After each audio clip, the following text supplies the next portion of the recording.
so proudly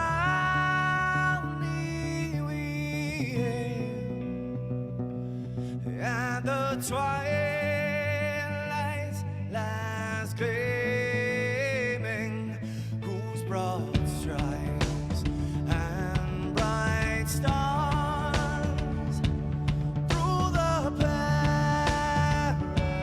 perilous fights, oh, the ramparts we watched were so gallantly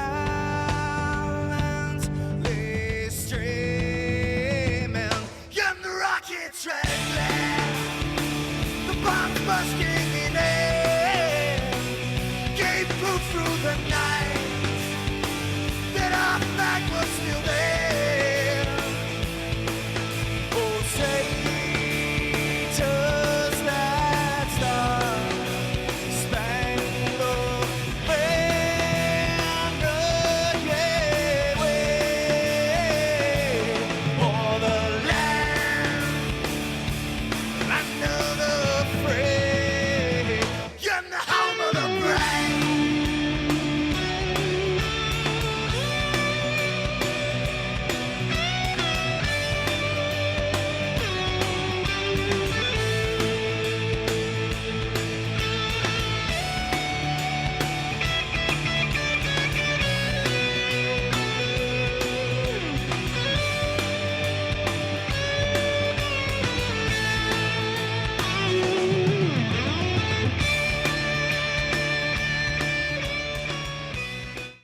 Good evening, everybody. Welcome to the Freedom Network. I'm Gary Rosenberg, your host. So glad that you decided to join us once again. Here we are, week after week, talking politics, doing our thing over here at the Freedom Network. All opinions, views are welcome. Call in with whatever you want. That's fine. You can call in. The number's right there on the TV for you, 2660990 in the 508 area. Tim or Gary at gmail.com. That's how you get right in. Immediate access right there. Get your thoughts out there on the TV, as they say. Anyway, lots going on. We've got voting, we've got primaries, we've got all kinds of stuff. I'm going to try to get to some Monsudo stuff, some food stuff, some GMO stuff, some of that kind of stuff.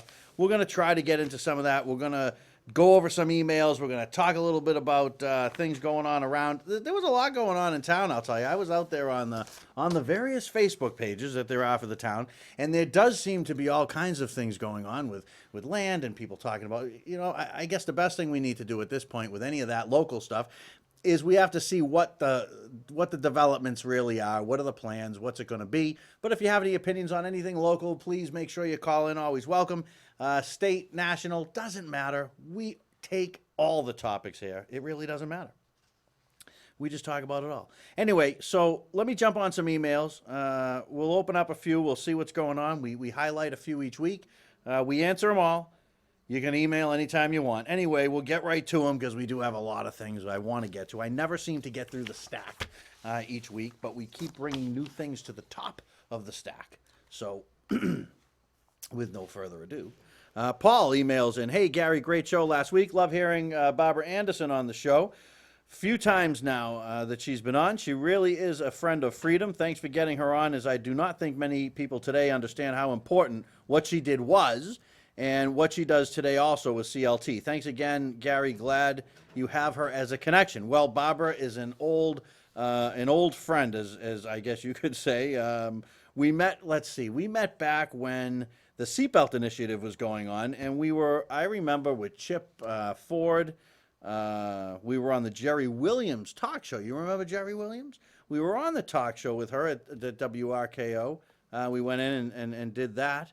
I think Howie Carr may have also been there at the time. The Freedom Network has all kinds of connections, folks. All kinds of connections. We have a lot of behind-the-scenes infrastructure that goes into this. We have, what we like is we like it local. We don't want anyone to control our content. We want to say what we want to say, and we like to do it local. We found a good home here.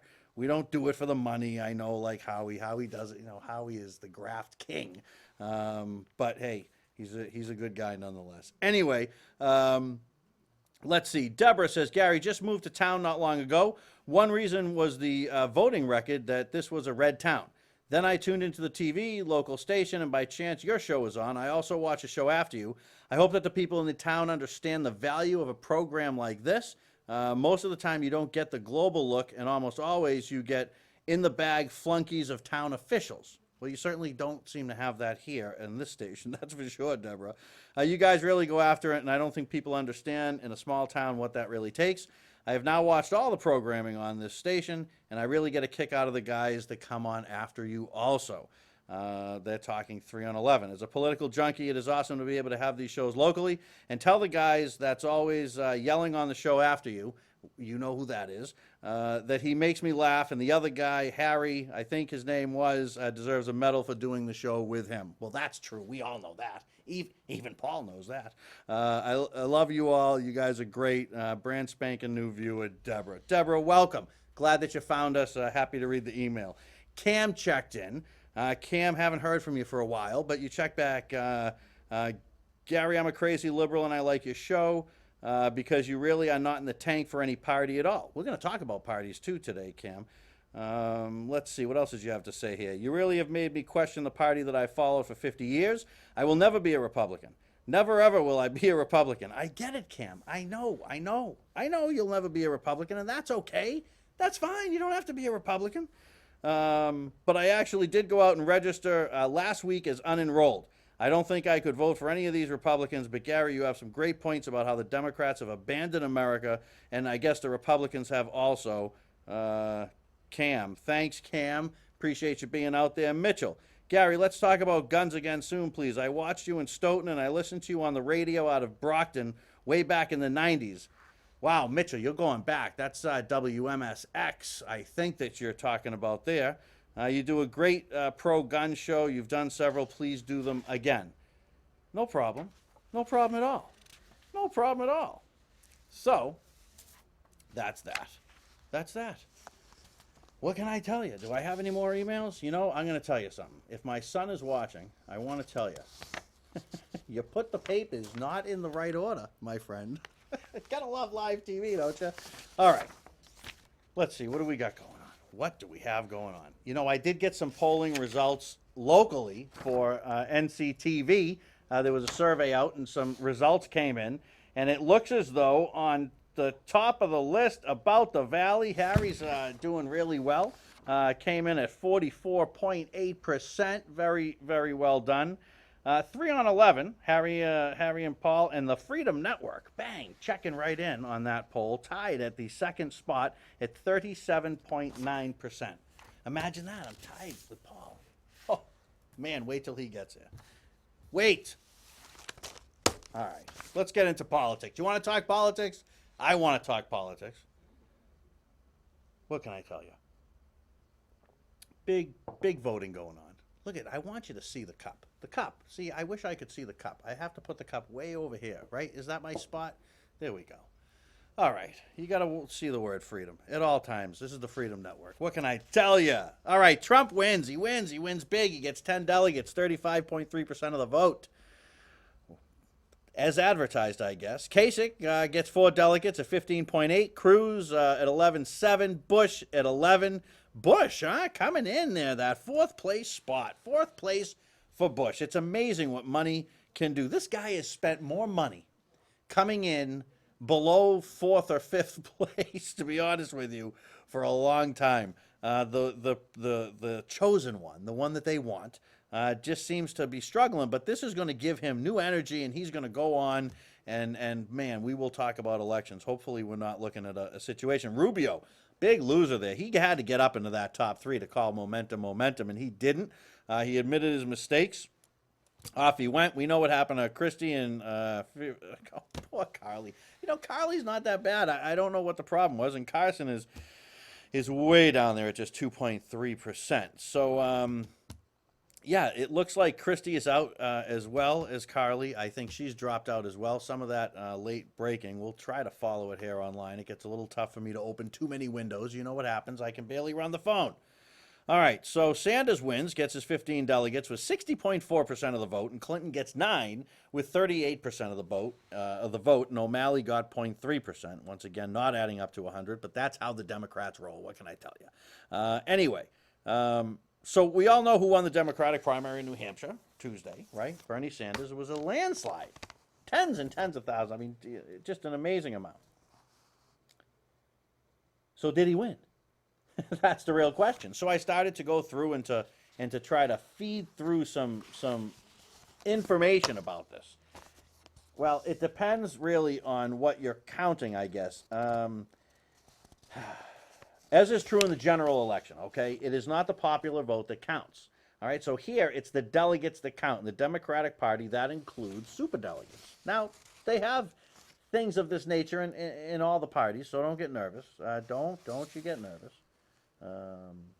But they do have these things called superdelegates. Are you aware of what these things are? Do you have any idea of what a superdelegate is? They're unelected. That's what they are. They're unelected. Let's see. We got an email coming in. Gary, trying to stream you out of Buffalo. But it seems as though it keeps pausing. He's like, get your IT department on that. IT! We're pausing. See, once again, we're the Freedom Network just crashes the system. What can I tell you? What can I tell you? We have a second stream on YouTube. Yes. Where can they see that? Just go to YouTube? Go on our Facebook. Go on their Facebook. If you have Facebook, Jim, go on their Facebook. See, this is a crack team. This place, I'll tell you, is awesome. And I will tell you, just remember one thing. What's local is what's good. It's what's real. It's not about commercials, not about profits. It's about information. It's about doing what you like to do. If you like to, you could have a show. You could. You want to get up here and talk about something? It doesn't have to be politics. You let these guys know they do an unbelievable job. Anyway, superdelegates are not elected. They're generally party officials. Northbridge Community TV Facebook. Northbridge Community TV Facebook. There you go. There you go. Answers. That's what we get here. We get your answers. Fantastic. So superdelegates are not elected. They're usually party officials. They're free to support the candidate of their choosing at the national convention. So although Sanders won 60% of the vote and Clinton got 38%, we can divide it up however you want to look at it without the decimals. Anyway, he leaves the state with at least 13 delegates, while she leaves with what could be 15. Wait a minute, how does that work? Now, the Daily Caller had a report. Here's the breakdown. New Hampshire has 24 what they call pledged delegates, which are allotted based on their popular vote. Sanders has 13, Clinton has 9, 2 currently allotted to neither. Now, New Hampshire has 8 superdelegates, six of which are committed to Hillary Clinton, giving her a total of 15 delegates from New Hampshire as of Wednesday morning. The 2 remaining in the state, superdelegates, they do remain uncommitted. Nationally, Clinton leads Sanders in the delegate count, 394 to 42, due in large part to the commitment she's received from superdelegates. It takes 2,382 to win the Democratic nomination. Are you confused? Are you at all a little bit confused? Because I'm going to tell you, I'm very confused. I'm very confused. All right, a superdelegate is a delegate to the Democratic National Convention or the Republican National Convention that is seated automatically based on their status as current Republican or Democrat or former, only in the Democrat Party, to be a party leader or an elected official. So your senator may well be a superdelegate, if you will. It could be. It could be. Don't tell me it couldn't be. Anyway, in the months and sometimes years of competition leading up to the nomination of the Republican and the Democrat presidential candidates, they can easily, let me boil this down a little bit. Through the debates, caucuses, and primaries, it's a long-winded road for voters, and we all know that, right? I mean, let's face it, how many ads do you need to see? Every time you put on the TV, every time you've got to see these people on TV, and half of them you don't like, or 3/4 of them you don't like, whatever it is, and they just keep going. But there's a key aspect of the presidential race that helps narrow it down for voters. So understanding the difference between the delegates and the superdelegates, the delegate votes are instrumental in how party determines their presidential nominee. So delegates and superdelegates work different for each party, and they do vary state to state. So this really gets very complex, and I'm trying to work actually on a guest that may be able to explain this. Wrote a great book. I did speak with him today. He just couldn't be with us here tonight, but he is going to try to make time. Wednesday's a tough for him. Maybe I could even record an interview and then play it for you, but it's very, very confusing. And it's meant to be that way. Never think that it's not meant to be that way. They serve the same function. They help select a nominee to send to the National Convention. So they must receive a majority of the votes from the delegates and the superdelegates. So a delegate, for let's say for the Democrat Party, a delegate is a layperson chosen at the state level or even the local level who is expected to support a particular candidate when it comes time to decide a presidential nominee. The party has 3,253 of these delegates, and they can be awarded to each candidate. Each state has a certain number of delegates that they're able to give out. That's kind of how that works. The Democrat Party gives out delegates based on voter presentation in each state. So a candidate who receives 30% of the vote in a state's primary would get 30% of its delegates. Okay, makes sense. If a candidate gets a simple majority of all the delegates, they will earn the Democrat nomination. All right, so that makes sense. Superdelegates, though, those work a little bit differently. Though they are also used to help determine this nominee, superdelegates are different, and they're see, it's really interesting. They're not the same, quote, normal people, I guess I will put it, as the delegates are. All right, these superdelegates. Superdelegates. It's amazing. They really have created their entire own class. These superdelegates could be members of Congress, they're governors, they're former presidents, and unlike delegates, they're not required to indicate preference for a certain candidate and can vote however they want. There are far fewer of these superdelegates, okay? So there's a little less than 800, and I believe that you'd probably find, what? Well, if you do the math, it's got to be about 3,000, I guess, regular delegates. Also, the delegates cannot be won by any state election. So the Republican Party has a similar system for awarding them. Let me see here. Calling theirs pledged and unpledged delegates. Pledged delegates work similarly. Unpledged can vote freely of their own accord. Republican candidates must also win a majority. Why, folks, let me ask you, why do we settle for this? Why do we settle for a two-party system? What is it that the media and the establishment want? They want to control the process, right? That's what they want to do. They want to control the process. This is how they can maybe control the process. When people talk about fixed systems and fixed elections, this is the kind of stuff that it comes from. Political parties were warned about by one George Washington. He didn't think a party should get your allegiance, but rather that the Constitution and the ideals of freedom through representative republic government is what should get your allegiance. We're so far off course, it's absolutely unbelievable. I want to tell you something controversial.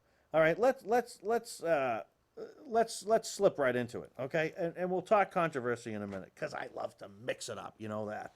But when we talk about all this voting stuff, and that's exactly what it is, it's voting stuff. When we talk about these things, you know, there are people out there, like I said the last show, that'll tell you not to vote, right? The worst advice I possibly think you could ever be given, and always be suspect of anybody that says, don't vote, it doesn't matter, don't vote, and they're trying to not get you to vote, but yet they want you to think that they believe in freedom.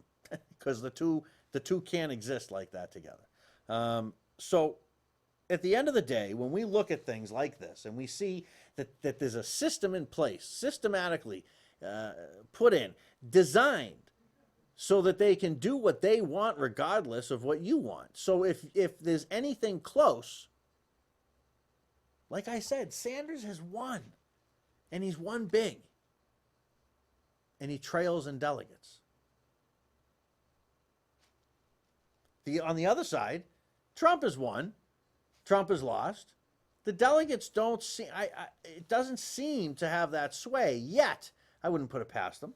Wouldn't past any of them. I don't know. And this is what's happening, and they're dividing America. That's what we're seeing. We're seeing a government that is eager to divide you, to make you upset, to make you aggravated, to make you hate other people. Yeah. Oh, yeah. You listen to them. You listen to these folks out there. They want you to dislike people. Yes, they do. They are inciting such things that you wouldn't believe.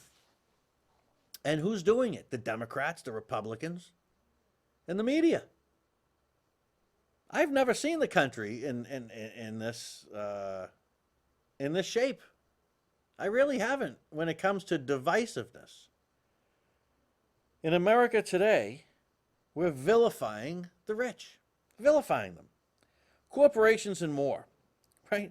We have been beat down day in and day out to believing that they are evil. On the left, on the right, it doesn't matter. If it's a corporation, it's evil. If someone's rich, they're evil. The only people that could possibly be noble, the most noble and the most good, are the poor. And then you've got that good middle class, right? Middle class workers, you know, blue collar workers and white collar workers and all these workers that are out there and they're doing their thing. Some use their hands, some use an office and they create things, some build, some whatever it is. These are the people right here that are the target, right? That they're targeting you, right? And they're targeting you from all sides. And there's one common thread. There's only one real common thread that we have that exists with all this stuff. These people, this group, is responsible for all your woes. Because of them, you can't afford school. Because of the group that I'm talking about, the rich. Because of these people, you have no health insurance. It's all because of them. Wages are not where they should be because of rich people. The world is awful because of rich people. America is bad and not succeeding because of rich people. All because of a group of people being scapegoated. This time it's the rich that you're being told to hate. And you're buying into it. And if you can't see it, you just got to go look at any cross section of the media. This is the reality. It is time, right? It's time. This time it's the rich. It hasn't always just been the rich. And if you can get rid of them or penalize them for what they have done to you, what they have done to your life, then your life will improve because these people are terrible and they must be dealt with. Your shortcomings are all their fault. The rich are the enemy. They're why things are bad. They're responsible for your pains and we must make them pay. This is Bernie Sanders' message. This is Hillary Clinton's message. This is other people's message as well. It's everywhere. It's all over the place. You can't get away from it. Not on any news network, not on anywhere. You just cannot get away from it. It's tough talk. I get it. Yeah, all right, and I get it too. Close the loopholes, right? I get that. I don't support loopholes and all that for rich people. That's craziness. But if you're falling for this and being led, you're not too different from people in a country in Europe many years ago that scapegoated a whole bunch of people for all their woes and thought by dealing with them, by hurting them, fining them, and ultimately killing them, that they could fix their own problems. Is that what you want? Is that what you want? Is that too controversial to say? I don't care if it's too controversial to say. Because that's what's happening out there. That's what's happening right now. Okay? As you're sitting there, they're making you, whether you're on the left or the right. Everybody has this fair share thing. What's fair? What is fair? Is it fair for somebody to succeed and get penalized for that? What's fair about that? Think about it, right?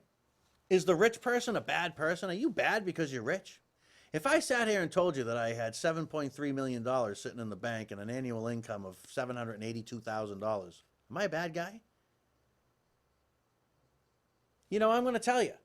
And this is a big problem. And this is a huge problem and something that we really do need to really identify and then address. And that is when the government starts to try to sway you against a group of people. You either become the sheep and you go along, or you say, wait a minute, what are you talking about? What are you really talking about? Now, again, like I said, you can advocate to close loopholes. There should be. There should be. But you can't possibly imagine, in a rational way of thinking, that you can continue to be punitive or be more punitive to a system of capitalism, you're going to bring it down. And that's what you're going to do. But you don't realize that. And when it goes down, what are you going to do? Who are you going to work for? Bernie? Bernie makes, the guy ain't even worth $1 million. He ain't going to help you. What are you going to do when corporations do things like pizza place? I forget the name of it. Pizza place out there. He says, well, when Obamacare comes in, I'm going to cut jobs. And they found out it would be 16 or 27 cents a pizza, and he's just cheap. Okay, you got it. He's cheap. He's a jerk. He's a loser. He's an awful human being. Okay, what does that mean? It still means that he's going to lay people off. See, the fact is, folks, is that it's a capitalist country. It's a free market. And if you continue to get in and get in and get in, if I have $7 million in the bank, do you think I really need the company? I don't need the company. I have it because it's something I do. I strive for it. I want to make more money because I'm greedy, right? But I want to make more and more and more.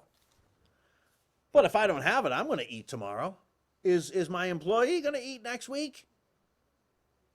You know, I think that we have become so divided as a plan, folks. That's the thing. Email coming in. Let me grab it real quick. This is from Jennifer. Jennifer, Gary, you are so spot on. You are right. It is amazing. Absolutely, it is amazing that people actually think that if they take everything from the rich or make them pay some fair share, that everything just goes along and stays the way it is. Give me a break. Yeah, I mean, look, the fact of the matter is this is America. If you don't like it, that's okay. If you want to continue to slide down socialist road, that's okay. You can do that, but you can't, nor do you have the right to do it here. We have rights. I'm not a radical. I'm a constitutionalist. When the heck did being a constitutionalist in the United States of America become radical? How did that happen? It happened through process such as superdelegates. That's how it happened. It happened through control, through the media and things of that nature. Let me see here. Here comes one. Gary, if you have 7.3 in the bank and you're not hooking me up, then yes, you are a bad person. That comes from Jim. I'm going to see you in a week, right? A week from today, I'll see you. A week from today, I'll see you. I'll have your cut. Don't you worry about it. But folks, you got to get real about this. You got to stop thinking that everything is someone else's fault, somebody else's trouble. Then Sanders is out there. He's going to cut the military to save money. Hey, guys, stop. I have a great idea to save money with the military. Stop fighting stupid, pointless, endless wars. How about that? How about that? Bush didn't bring him home. Obama didn't bring him home. Who's going to bring him home? Do you realize the money you would save if you brought him home? You don't have to cut one penny out of the existing military. Not a penny. Just bring them home. You don't have to build Donald Trump's wall. You put the troops along the border. Put the military bases on the outskirts of the perimeter. I mean, this is no-brainer stuff. But we don't do these things because it's not the plan. It's not the way that they want it to go. So is there an evil rich person out there? Of course there is. Do we subsidize Walmart? Yes, we do. Of course we do. Is any of that right? No. Should there be loopholes? No. Should you be able to hide money? And what is this? What is this earned income and this unearned income? What is that? And how do you get a tax credit? Are you aware that a mother married, okay? So you got a husband and a wife, they're married. Only one of the people work, okay? They're in a tough situation. They're only making $24,000 a year. Do you realize with 2 children, they will get back almost $12,000 in a tax refund? Do you not know that? Folks, you got to start to look at things a little bit broader. You got to start to look at things not the way that you're being told to look at them. See, and this is the problem in America for decades now, is that you look to the news and to the politician and to look to yourself. Does it make sense? Go and read the Constitution, as I say every week, and I will continue to say it every week. Go read it. That's the blueprint. That's what we got to live by. You want to make some exceptions? You want to make a few social programs? Absolutely. You want to pick up the slack? Absolutely. Somebody's sick, somebody's disabled, somebody can't work. Should they starve in the street? Of course they shouldn't. But you're meant to believe that someone like me probably thinks they should, aren't you? I bet you are. Especially if you're from the other side. But we don't think that. Constitutionalists don't think that. People say, you a Democrat or you a Republican? You know, my answer is I'm a constitutionalist. So sometimes, you know what, the Democrats are right. And sometimes maybe the Republicans are right. Does that make me a moderate? No, I'm not a moderate. I'm 100% for the Constitution.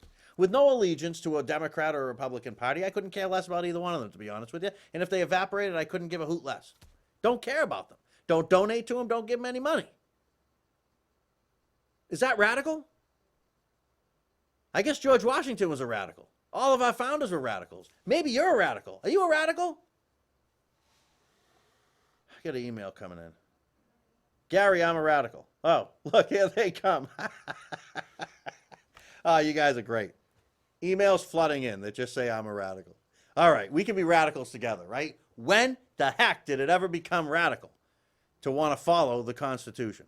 And of course you're going to help people out. Why wouldn't you? You don't have to tax the rich at punitive rates. There should be one rate for taxes. As a matter of fact, they had to amend the Constitution just to collect the taxes from your pay. Before that, we still had a military. We still had roads. We still had schools. We had all kinds of things before there was an income tax. Are there that many people failing? And if they're failing, why? Why are so many people failing? Can we get to some root causes and stop treating symptoms? That's all Bernie Sanders wants to do. He's the doctor you go to, and he treats every symptom you have. But he never cures the disease. He's not able to do that. Sanders' plans don't work. You know why they don't work? I'll tell you why. Because at the end of the day, there's not enough money to pay for it. The causes to the problems that he addresses are very real. Education is too expensive. Healthcare is too expensive. There is a place for government in some places, right? There absolutely is. As a matter of fact, regulating the prices of necessities may be that kind of a place. Now, when I say necessities, don't get crazy, because I don't think the government should tell you how much a gallon of milk should be. You aren't going to convince me of that. The reason you're not going to convince me of that is because enough people making milk and capitalism works. My issue is, why does it cost me $857 to get put out so my appendix can be removed? Why does that? Why? It was a 42-minute operation. And that's only my end. The insurance company paid another $1,200. Why is it $2,000 for someone to put me out for 45 minutes? Why? Because it's worth it, right? This is where the government may say, whoa, hang on a second.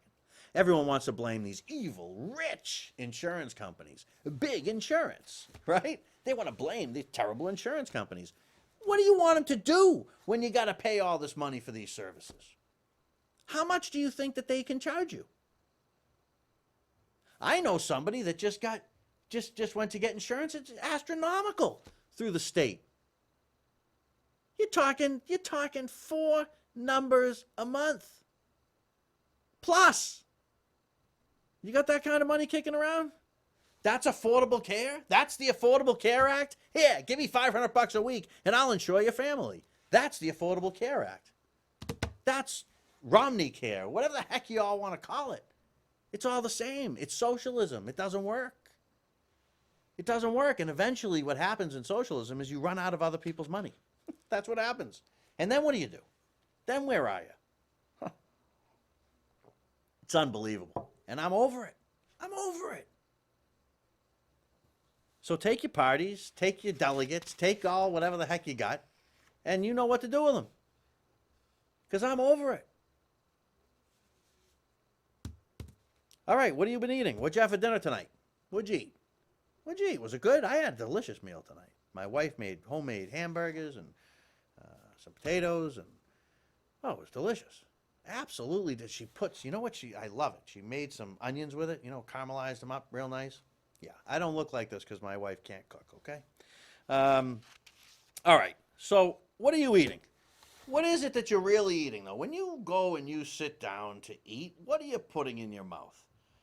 How many of the things that you put in your mouth are banned in other countries? Isn't that interesting? So I got something I want. You've all heard of Monsudo, right? You've all heard of them. They're a large company. There was an interview that I want you to watch. It's of a Monsudo lawyer. He's being interviewed. He's asked about the poison that's in their food. Now, folks, we can argue about level, okay? We can argue about the level of poison in your food all you want. I'll get this email in a second. But the fact is that they are putting poison into your food. That's just a fact. All right, here comes one in. Let's see. Do you think that offering free state college would have a huge impact on the amount of people willing to sign up for the military, since that's a great benefit of those willing to serve? It just seems to me that if that happens, we didn't have enough to support our armed forces. We would be heading toward a draft. If needed, I wonder how people would feel about their graduating from high school and son or daughter heading off to fight. Yeah, that's a tough thing if your son or daughter is heading off to fight. That's why I think, Rich, I'd like to bring them home. I don't want them fighting unless they're fighting to absolutely win, annihilate, tear it up, and get the hell out of there. That's it. That's the only thing we should be used for, and we should only be using it when we're threatened, personally. When you're threatened and I'm threatened, get out there. Let's kick some butt. Otherwise, stay home, guard the borders, see what's going on here, and keep us safe. That's the point of the military. Military members do get great benefits to go to school, and you know what? And they should. But does it keep people out of the military? Do you think if we offer free tuition? Here's my deal, Rich. Here's my deal, right? And I say these things with love, right? I say these things with love. I know a lot of you folks that listen and watch to the program, but I say them all with love. It's not my problem if Harvard's charging too much and it can't be afforded. If you want the government to do something about it, making me pay for it is a symptom treatment. It's not a root cause treatment. You got to get the government to get into these institutions and say, hang on a second. Or at least the public institutions. How much does it cost to go to UMass? You may know, I don't know. How much does it cost to go to some of these state colleges? What is going on with the cost of it? It's the same thing as the cost of healthcare, and that's the problem. We have Elizabeth Warren that made $500,000 or something like that, didn't she? Just for one class. For one class! I mean, this is the problem. To me, this is what the problem is. So if you want to find a place for government, and you want to debate a place for government in the cost of education, before the general population of Bernie Sanders voters descend upon us saying that we need to pay for college tuition, can we address the fact that it's ridiculously stupid expensive? These colleges, especially the private ones, have huge endowments. Many of them pay these just crazy salaries to people to do work, and at the same time, many are even tax exempt. Many are not-profit and every other thing. So can we just deal with all that and rein this stuff in? It's all right out there in front of us. So yeah, I get what you're saying, I think, and I get the premise, but it's a symptom treatment. It's not a treatment for the root cause. So if you get cancer, you treat cancer. And you take things so that you're not nauseous. You take things so that you're not in pain. But you got to treat it. That's what you got to do. If you get bronchitis and you want to take an antibiotic, and you take this antibiotic, it's going to clear you up faster than if you don't take the antibiotic.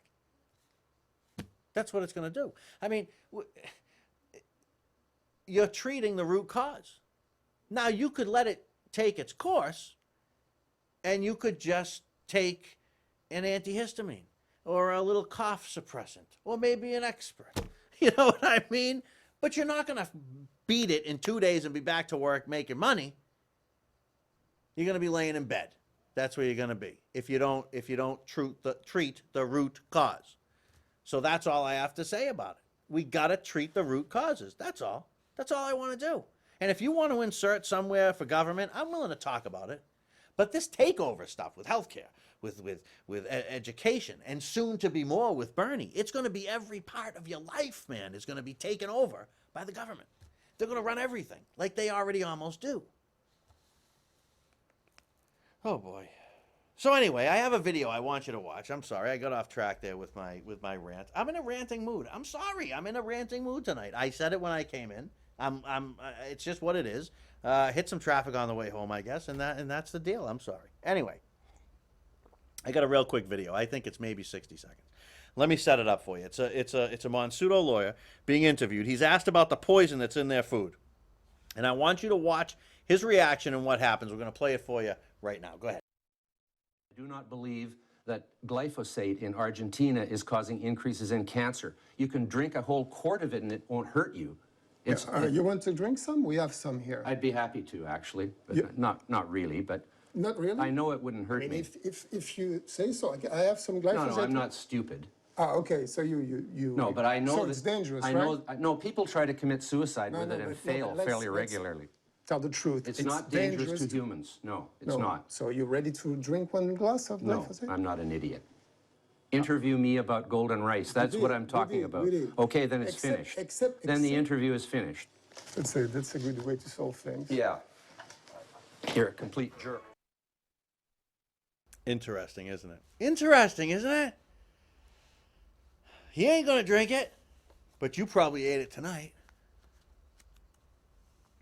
Genetically modified foods, or GM foods, also genetically engineered foods, are foods produced from organisms that have had changes introduced to their DNA using the methods of genetic engineering. Oh boy. So what are they? All right, a GMO, living organisms whose genetic material has been artificially manipulated in a laboratory through genetic engineering, or GE. This is a relatively new science. It creates unstable combinations of plant, animal, bacteria. It has viral genes in it that do not occur in nature or through traditional crossbreeding methods. Today, 94% of soybeans and 72% of the corn grown in the U.S. are genetically engineered to be what they call Roundup ready, or able to withstand Monsanto's Roundup herbicide or its generic form, glyphosate, or whatever the heck they call it.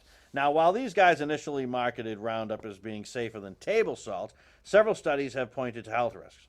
In 2008, a Sweden-linked Roundup exposure on non-Hodgkin's lymphoma.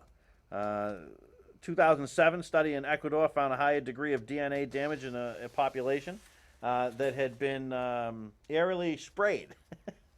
How does that happen? DNA damage can ultimately lead to cancer or birth defects. A 2003 study of tadpoles exposed Roundup in Argentina found higher incidence of skull, eye, and tail abnormalities. Corresponding to that study, a 2009 Pew study, where was this one? In Paraguay, found that women exposed to Roundup during pregnancy were more likely to give birth with babies with skull and brain abnormalities. Google Monsanto scandal, and you won't believe what's out there. What's in your food, and why are we getting it, but other countries it's banned? Do you know that McDonald's cannot sell the French fries it sells in America in, I think, 27 other countries? They can't sell them. Who's talking about this in the election? Who's talking about your safety in this election when it comes to your food? Who's really talking about anything? You know, we got a lot of work to do, folks. A lot of work, folks. Lot of work. Folks, let me tell you, a lot of work. But buckle up, it's going to be quite a ride. And we have quite a ride ahead of us. Let me tell you, if we're going to take this thing back, and we got to take it back because the alternative is not acceptable. We were given a responsibility to freedom, to a constitution, to a land of opportunity, not guarantees. Opportunity. That's what we were given. And we're ruining it. We're destroying it. That's happening before your eyes, before your very eyes. For 2 weeks, I've been trying to get you some quotes. I've got about 5, 7 minutes, maybe 8 minutes, whatever it is. I know what I got. I'll make it. We're going to get this in there. A couple emails popping in. Hey, Gary, love your passion. You don't always have this passion, but when you do, boy, you hit it on the head. Well, thank you. Thank you very much. Let me grab this one here. Okay. Gary, how you doing? Local listener. Don't agree with you. Love the show anyway. All righty, there you go. We get them from all sides. That's what I tell you guys all the time. Just email. You don't have to agree. We don't have to agree. As a matter of fact, disagreeing is fantastic in politics. It's good. It gives you a chance to gut check, to see what you think. Do you really believe in it? You say it out loud, and then you say, whoa, do I really mean that? And it's also a good way to learn from others and to help teach others. That's what we need to do. We can't get so polarized that we just won't talk. And I'm an extremist and an idiot, and who wants to listen to me anyway because I'm just some right winger, right? You know, what does that really mean? What do you think that means? Do you know how many people come up to me and have tried to debate me on abortion, on gay marriage, right? Because they assume that I must be one way or the other, but they don't take the time to find out. They just come into it. They just come into it. Programmed. That's what people are. Pre-programmed. And you're getting so much junk in your food. It's just unbelievable. It's absolutely positively unbelievable. And I'm going to tell you something. If you really want to get right down to it, you've got between 10 and 20 things that this one company we're talking about, but there's others like it, so there's more than that they sell in this country that are banned in so many other countries. And so the question comes up, why? Why do they want to put it in there? And that's the question, right, that we're going to answer when I have that guest on. That's what we're going to dive into. We're going to dive into why. Why do they have to put in the French fries? Is it filler? A lot of times it is. The other thing is what a lot of times is what this was alluding to. They want more of they want a higher percentage of usable crops. So they're engineering them to not fail. So they're eliminating natural selection, basically, is what they're doing. And they're changing DNA makeups of things. And you're ingesting that, okay? And they're able to put chemicals on it that won't kill it. So if they put chemicals on it that won't kill it, they keep the bugs off, the yield is higher. You, in turn, are eating these chemicals. This is reality. This isn't some big conspiracy theory. I can't stand that word anyway. They're just all alternative theories. Some I think are completely wacko. Others I think maybe aren't so wacko. You know my theory on those. If you think everything is a conspiracy, then you're living the conspiracy life. That's not the reality life. Everything is not a conspiracy. Everything is not what it seems. That's paranoia. That's what that is. But there's a lot. There's a lot of validity to a lot of them. And this debate, to me, is a hands down, slam dunk. What's the government doing for the people? All right, I had about 13 or 14 quotes I wanted to go over. I know that I had promised. I got some emails on some quotes, but I would like to try to go over them if I have the time. If I have the time, we'll see. I don't know. This thing was just lighting up. There were missed calls. There is a call. We have a call. Let's jump on it before we run out of time here. Real quick, the quotes may have to wait. Good evening. You're on the Freedom Network. How are you? Hi, Barry. How are you doing? I'm fine. How are you? I'm just dandy. What's happening? And this GMO stuff, okay, it's horrible. It's really, really horrible. It's in our foods so that our foods will stay, have a shelf life forever. But what they're doing is they're changing the seeds, the DNA in our seeds, so that when the crop grows, the bugs won't even eat it. Isn't that amazing? How bad it is. Right. The bugs won't eat it, but you're supposed to eat it. Yeah. So, it's been around for a while. It's getting worse. I don't know what we're going to do about it, but, I've already rallied the Rhode Island State House about it, and no one does anything. So, if there was something we could do, I'd be all for it. Hey, you know what? There may be. I'm learning that there are a lot of groups out there. There's lawyers involved. There's actually a whole bunch of things going on with it, and that's why I'm trying to get this guest on to try to spearhead some of this stuff. Definitely keep in touch, okay? Because I will have more info on this. I sure will. All right. I sure will, because I want to be involved again. I want to do whatever it is. My children and my grandchildren are growing up, and I don't want them eating this crap. Oops, sorry about that. That's okay. It is crap. You're absolutely right. That's what it is. That's what it is. That's what it is. Hey, I thank you so much for calling in. That's exactly what it is. I mean, when you have a plant that bugs usually eat, and they won't even go near this stuff, can you imagine? It's terrible. It really, really is. But I'm still listening, and I will be listening, okay? All right. Thank you so much for being Sure. out there. Okay. Bye-bye now. Bye. Thank you very much for the call. See, folks, it's just that easy. You pick up the phone, you call. You grab an email, you email in. But she's so spot on. We have kids. We have kids. We'll have grandkids, hopefully, some of us, and some of us already do. What are we feeding them? What are we doing? Why are we allowing this to happen? Same reason we allow people to think that every rich person is evil and is due to pay their fair share. What is their fair share? All of it? What do you want? That's why I keep saying to people on Facebook, just give me a number. They can't. They keep coming up with slogans. Give me a number. What do you want them to pay? What is your fair share? Ah. Anyway, a couple minutes. If you want to jump in, you're more than welcome. I know the GMO debate's hot. It's hot. It's a hot topic, but nobody's talking about it in the mainstream. Kind of makes you wonder, doesn't it? Anyway, Ronald Reagan. All right, freedom is never more than one generation away from extinction. We didn't pass it on to our children in the bloodstream. It must be fought for, protected, and handed on for them to do the same. Well, one day we'll spend our sunset years telling our children and our children's children what it was once like in the United States, where men were free. Great quote. Great quote. I've already started doing that. It's already happened. There's already instances I can explain to my son of things that he can't do or things that are coming his way that he'll have to deal with that we didn't have to deal with. It's already happening, Ronald. He's up there. He's saying, told you so. All right, let's go to George Washington. If the freedom of speech is taken away, then dumb and silent we may be led, like sheep to the slaughter. So speak, and speak often. Speak your mind. Calvin Coolidge, patriotism is easy to understand in America. It means looking out for yourself by looking out for your country. Great quote. Great quote. It really is. Harry Truman, America was not built on fear. America was built on courage, on imagination, and on an unbeatable determination to do the job at hand. That's it. That's right, Harry. It wasn't the me, Bernie Sanders generation. Anybody that promises you everything can't deliver. Don't you guys know what happened? Oh, boy. Thomas Jefferson. Our greatest happiness does not depend on the condition of life in which chance has placed us, but it is always the result of a good conscience, good health, occupation, and freedom in all your pursuits. Pursuits! Not a guarantee. Thomas Jefferson didn't say. And also on a free higher learning education. Also on free everything for everybody. No, he didn't say that. John Quincy Adams.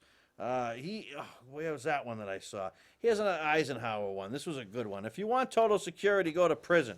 There you're fed, clothed, and given medical care and so on. The only thing lacking is freedom. Bernie, come on. Even Grover Cleveland trolls in here, huh? Let's see.